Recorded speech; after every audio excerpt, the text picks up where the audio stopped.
Parish, you're very, very welcome. And it's a long way from Newry Parish that you grew up, sir. That's right. Good morning to you. Good morning to all of you. It's my pleasure to be here. It's not my first time here, so I am delighted that I can come back. It's good to have you back. You are a man of the great Republic of Poland. That's right. That's true. I'm Polish. I'm proud to be Polish. You know, proud of be a member of strong nation, and worldwide nation. I'd like to say we are like Jews, you know, all over the world. Wherever you come, you can meet probably Polish people there. But I mean, you are strong. You look at the time of the awfulness of of Europe in the 40s. You stood strong against the tyranny of the Nazis. You came through it as a people. That's right. And then with Lech Wałęsa, you came through the communist era. That was, the good could not be kept down. Again, challenge for us. You know, after the Second World War, there was a communism time in Poland, and we have to again struggle with it. And now we can enjoy freedom. Absolutely. Well, I would like to thank you for the wonderment of your Polish people who are here among us, because every Polish person I know equates with the word decency. Good, decent, and wonderful human beings, all of whom it's a joy to know. You're very special people. Well, I'm glad that you say something, because I also feel that we are very special. Yeah. But yeah, well, well, I can see also, wonderful people here in Ireland, yes, and it is wonderful. And as I repeated many times, I see many similarities between Irish people and Polish people. Yeah. So I think we can feel here in Europe and in Ireland. Home. Yeah. Like home. It's a good feeling. We are similar. We like our food. We like our music. We like our dance. We like our history. We like our ability to stand against tyranny. We have this, and we grow together without threat. It's a garden of many colors, really. We all appreciate being in there. There's no two ways about it. You grew up in Poland. What kind of place did you grow up in, Kristov? Well, there was a small town, almost village, in the south part of Poland, in the Polish mountains. Oh. So I am a Highlander, yes, with all these positives and negatives Highlanders usually have. Yes, and it was but very beautiful part of Poland. It is valley of River Poprad. Poprad is the river valley. It's the river valley. That's right. Yeah. But then the young man, at some stage, with the security of the river valley and the beauty surrounding him, had to leave and go out into a wider world. That's right. That's. Now I can, when I look from present place when I am now, I can see that was kind of vocation, to go and to preach good news to all around the world, to all creatures. I'd like to say, according to the gospel. So yeah, I have to leave my home, my safe place, what I was familiar with. And then I have to go to western part of Poland, to beautiful place, big town, Poznań. And I spent another 7 years in Poznań. Training? Yeah, there's a seminar there, and I studied there. You mentioned there going out to the world and going away from the safe place. The memory comes to me of the girl who would become our famed Mother Teresa, leaving her home on the boat going to India, and her writing at that time, leaving behind her everything that she knew, everything that she loved, but she was doing it for Jesus. Similarities. I think I can say something similar about myself. Of course, time has changed a little bit from times when Mother Teresa left her home. So I didn't use boat, I use plane. But there was a similar way. I follow my countrymen who left Poland looking for better chance to live. The whole business of following the calling. When did you first hear the call of God in your life, and how did it come? it is complicated, and you know, it's difficult. But I don't know if we've got enough time, you know, to hear Oh, we have about all time. this. We have time. All this, but I try to be short. I think it was like in secondary school. There was a time when I participated in walking pilgrimages to Jasna Góra, Częstochowa. Oh, the Black Madonna. That's right. Madonna, Czarna Madonna Great. of Częstochowa. That's right. Yes. Czarna Madonna from Częstochowa. And it was time when I think I heard something like that my calling is be on way, you know, not stay in one place, but be in constant journey. So it's like that's what I understood my vocation, like a journey through life, to different places, to meet other people and to help them somehow. On Kristov, this you're just defining a missionary. That's right. This is what a missionary does. Doesn't stay. Yeah. Arrives, does his work at one town, and it's very biblical, and you move on. You go to Capernaum, you go somewhere else, you go to Galilee. That's the way Jesus did it. That's right. You are a missionary. That's right. That's right. But I'm very happy that I grow up in such a good place, and I've got you know, such a strong roots, because it helps. It really helps in many situations when I can come back, you know, in my memories to the happy times I had in my home with my parents and and grandparents. My dad was very strong Highlander, and as well my granddad, and he was like, yeah, he was like a rock, you know, all time in my memories. He was rather old during that time when I can remember, and he was always in his room, and he was waiting for me, and he's always happy to listen to me and give me some good advices. So now that's the beauty I have. This man strength. This man, your father, who is now gone. That's right. He is immortal in your mind. He never dies. Mm-hmm. That's what I can say, and I feel it. I feel also his help in many situations. You know, when I need, you know, some strong support, my father is always behind me, right behind me. I heard it said by a Dominican, Giuseppe, father, the Italian Dominican in Uri. Cesare, that's the man. I said Giuseppe and Cesare. Cesare said that he feels his mother, who's dead and gone, will, in looking over him, will go to God and say, God, look at Cesare, he needs a bit of help today. Mm-hmm. So that you've got someone there who knows you. God's very busy, he can see everything, but it rather helps if a mum or a dad is there and can say, listen, God, have a wee look. Look after him. Yeah. Look after him. You sense that happens. That's right. That's perfectly what I feel, and I can discover in my life. In many situations. Your calling must be hugely strong, because, you know, when I think of Africa, I think of young men who become a priest in Africa. And I think of situations in which... good experience from Africa with your children living in some, you know, distant Absolutely. places. And they're there, and one knows of them, and they're wonderful.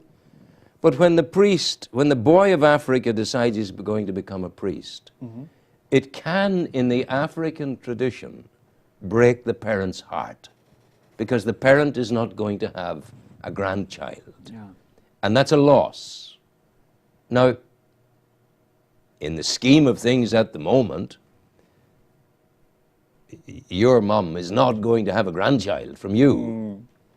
You're giving a lot. There's my brother, you know. Ah, that's not too bad. Yeah. But what about your own loss? Because you're giving up family, you're giving up the joy of, sometimes the far from joy of family life. It can be rough and tumble. You're giving up marriage, you're giving up companionship, you're giving up sexuality, you're giving up the joy of raising a family. That's a very big ask of a man.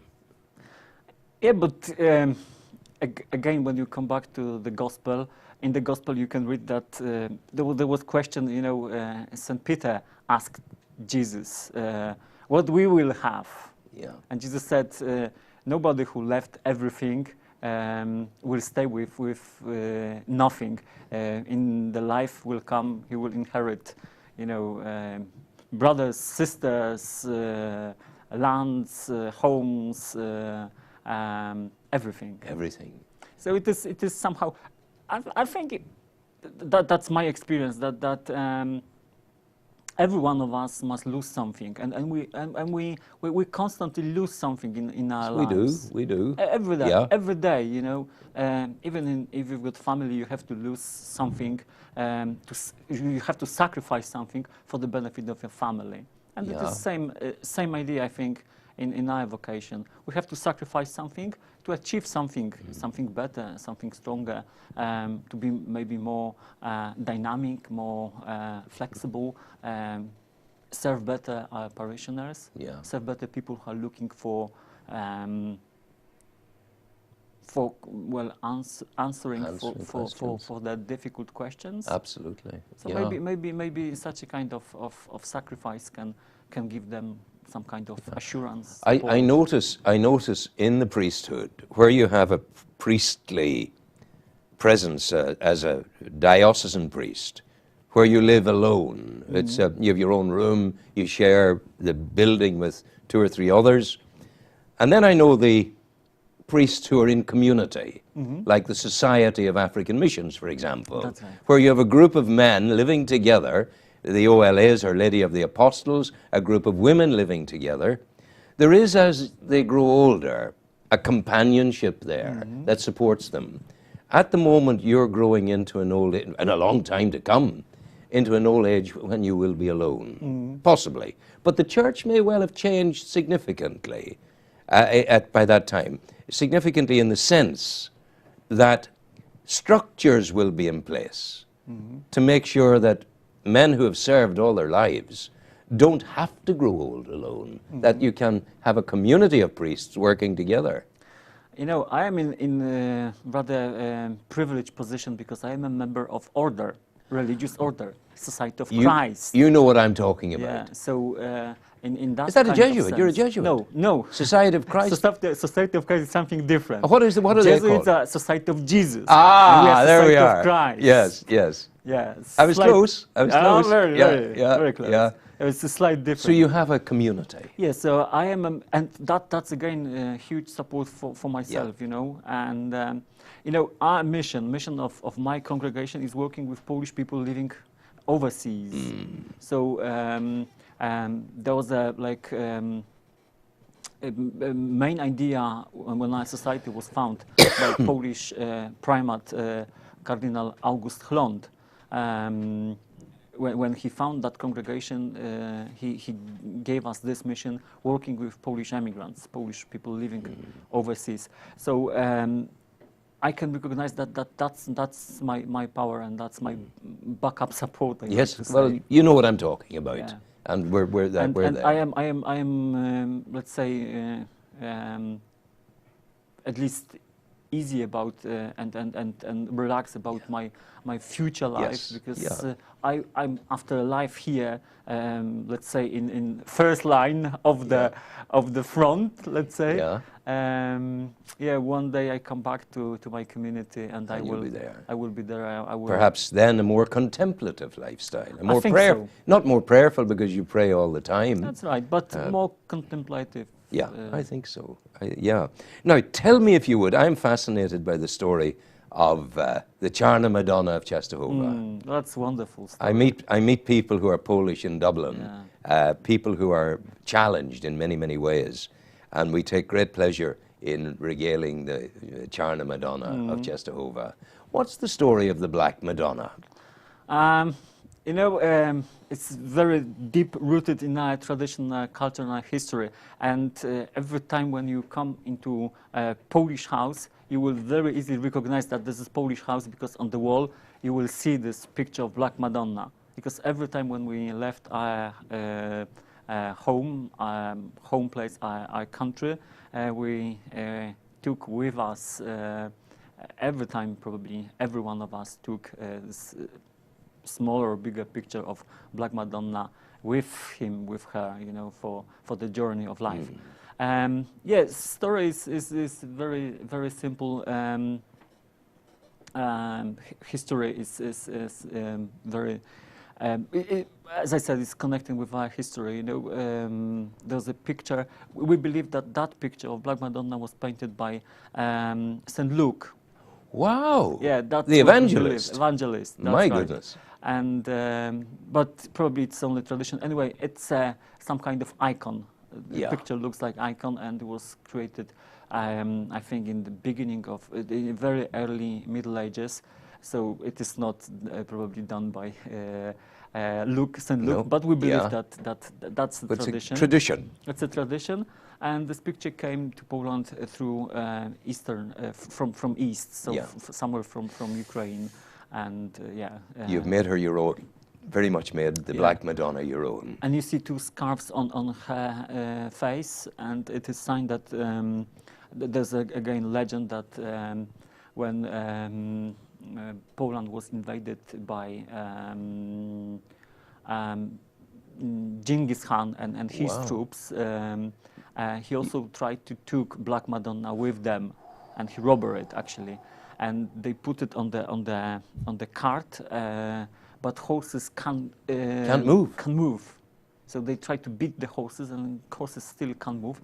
So one of the soldiers, one of these members of his troops of Genghis Khan, you know, took his sword and slash or you know beat The horse.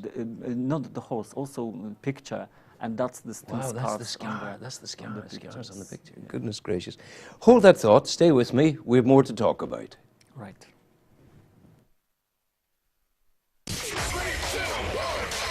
You've reached your destination. So, you want local Newry and Mourne TV shows on your television? Which video box should you buy? Well, you have two options. Option 1 provides you as long as you have a good internet connection in your home with all the programmes from destinationnewry.com, including inside the fencing when we were up there. That's such a change. And the dog muck. Destination Newry. Radio evolved. Hello, your weather for today and tomorrow with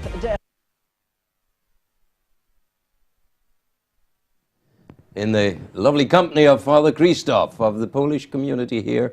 But Kristov, I no longer see it as a different community. You are our community, we are one. Thank you. That's great to hear something like that. You're my priest, insofar as I have a priest, as much as you're a Polish person's priest. Right. So we've been privileged to have you here. Father Stan was here for a time. He's off doing other things in Dublin. Yes, in Dublin. And you're the successor to his excellence. And you bring to us your own very special gifts. And how is the community in Newry at the moment? Because you have masses for them on Saturday and Sundays. And is it strong?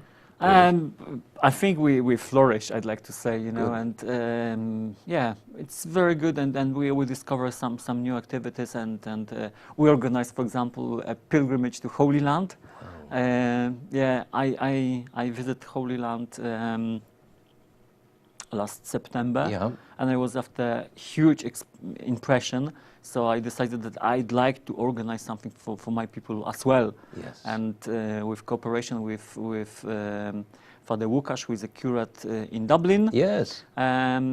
He's working with Father Stan. We organize a pilgrim to Holy Land, and we will go there next April. Good. with We fo- wish you 40 well with 40 that. 40 people. 40. 40 Yeah. people, so that would be It's something. all good. Now, we'll talk to you closer to Christmas because we very much want to hear about the Polish Christmas. Great. But in the meantime, you could tell me, I regard myself as something of an optimistic agnostic. I think confidently there probably is a God.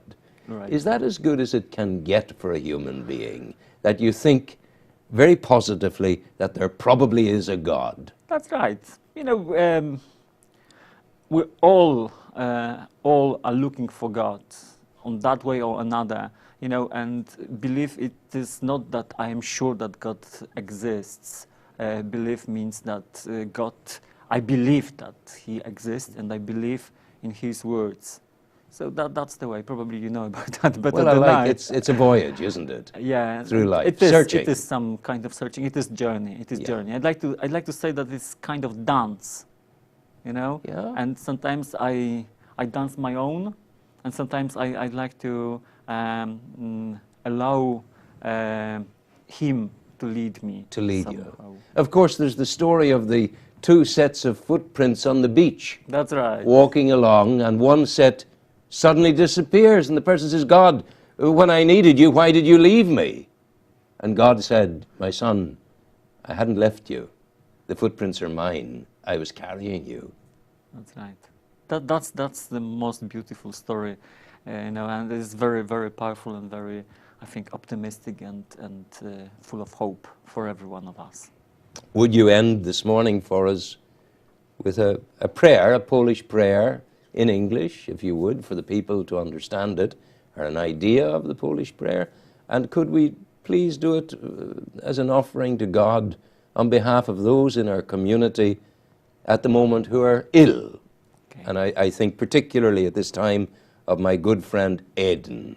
So if we could remember him in our prayers. And as a final moment now, before we meet again before Christmas, Kristov, maybe you would lead us in that prayer. Okay. Almighty, ever-living God, we ask you for your protection. We ask you for your guidance for us, and we ask you to be with us in a joyful time and also the time when we feel a little bit neglected. Be with us, be our strength, and be our help in the times when we need you the most. We make our prayer through Christ our Lord. Amen. Thank you very much. Thank you. Go well. Thank you.